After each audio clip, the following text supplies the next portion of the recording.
back to Alpacamade. It's great to see you again. It is a very sunny Sunday. It is February 16th, 2020.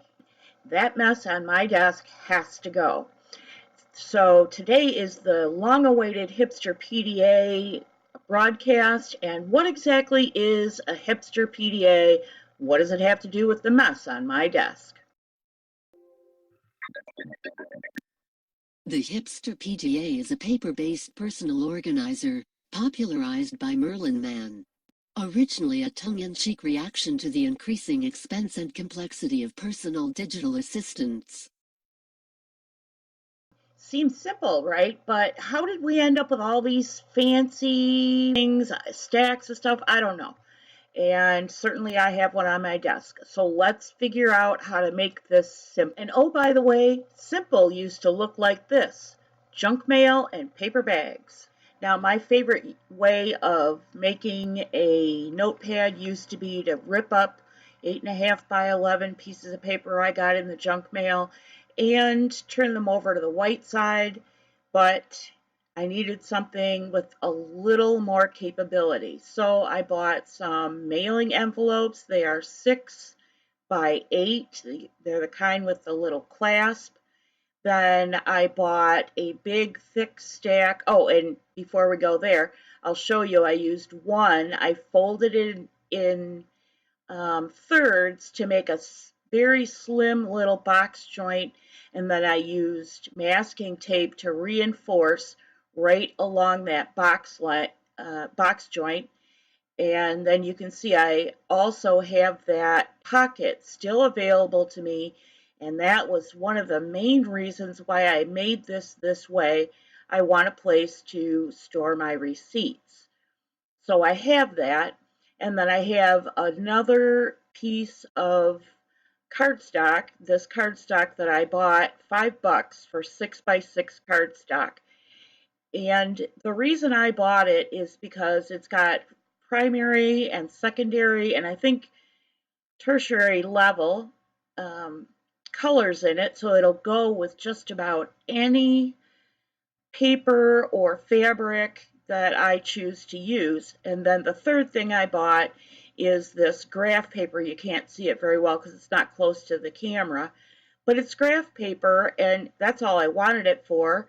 But I lucked out, and it is lined paper on the other side. And all I'm doing right here is showing how you can get 4 pieces of paper out of one sheet of 8.5 by 11 just by tearing it or cutting it in half, turning it and tearing it and cutting it half again. Now I'm going to show you 3 different ways you can use this paper.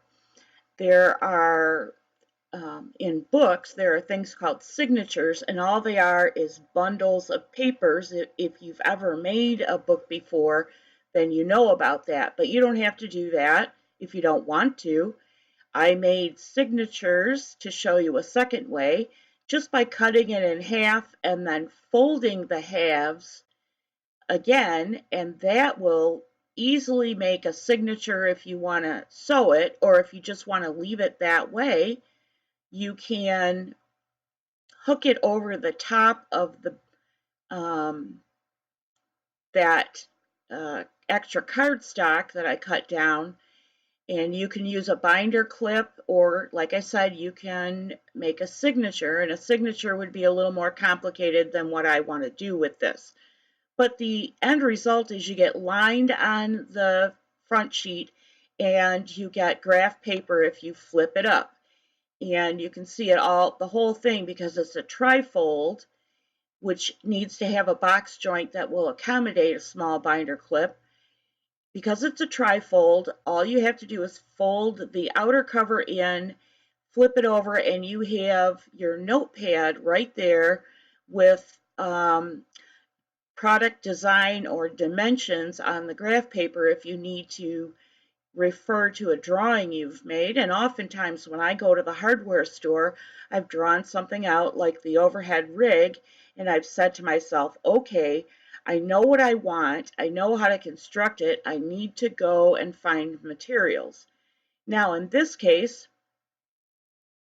I'm doing the same thing. I'm taking those the sheets that I ripped 4 ways, and I have the same effect. I have the ability to fold it, and if I remember to flip down the binder clips, that would be great. And, sometimes things don't go well, but I can do the same thing like that as long as I've left the outer cover on the left side with a large enough box joint. And when I flip the pages up, I get the same graph paper on one side and lined paper on the other side. And then the third way I'm going to show you is if you sew along the edge of paper that's torn in half, folded, you get, again, the 4x4 or 4.5x5 format, and you would need to sew the signature in or put an elastic band there or some way to hold it, but you get the same effect. A little booklet on the outside and held in place by a binder clip to the back page or to a cardboard backing if that's what you want to, if you actually want to glue it there, you can. So you have options. It's very simple. Took me about 15 or 20 minutes to get this far because this is not a tutorial video. I did not film it in long format. This is just to show you what your options are with very little money spent and very little time. Now I'm flattening that out because the next step is to cover all that stuff so you don't see masking tape and box joints and, cut down cardstock, make it look a little more attractive. Why do I have yet another part of a graham cracker box in my hand instead of cardstock? Well, because I had not used the gesso yet, I was not confident that it was thick enough. And as it turns out, it wasn't, but you'll see that later.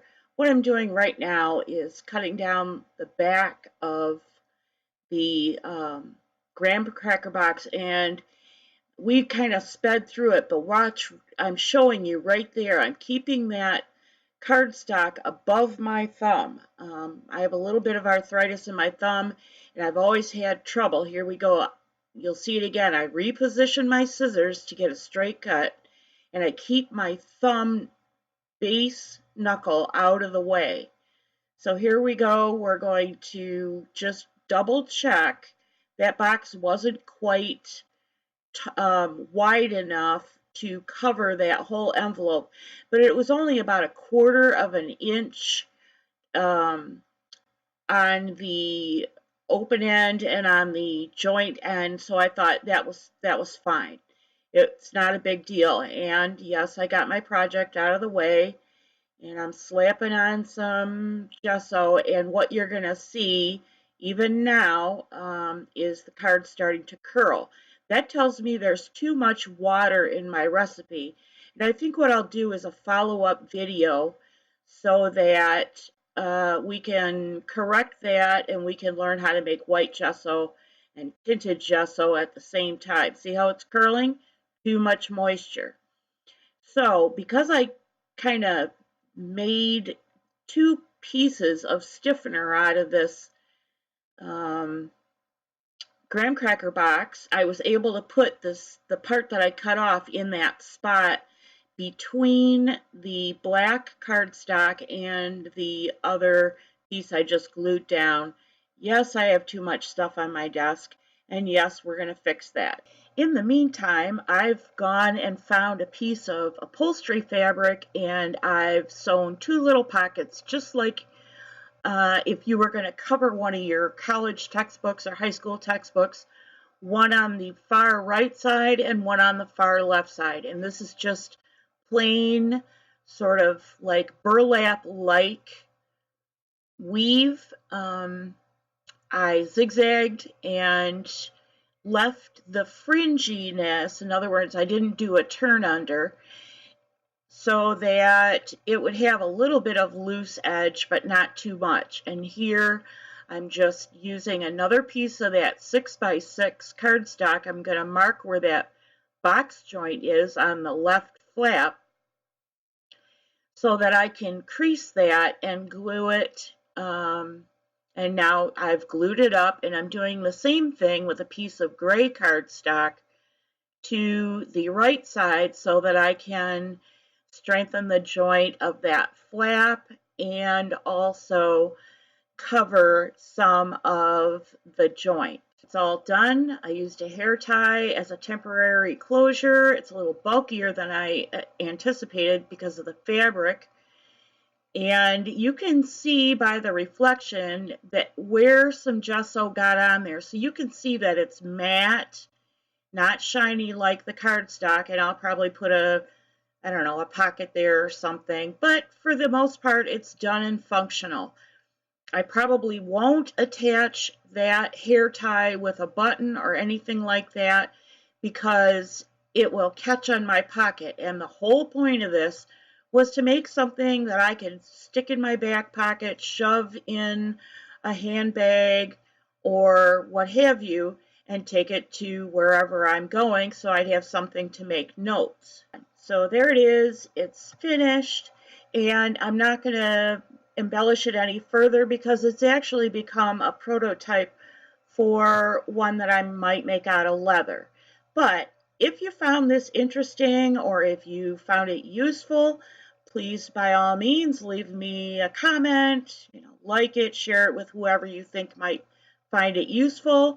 The Hipster PDA dollar store style cost us $7 plus tax, and honestly probably $6.90 of that, or no, $4.90 of that was just that paper pack, which I can use for other things.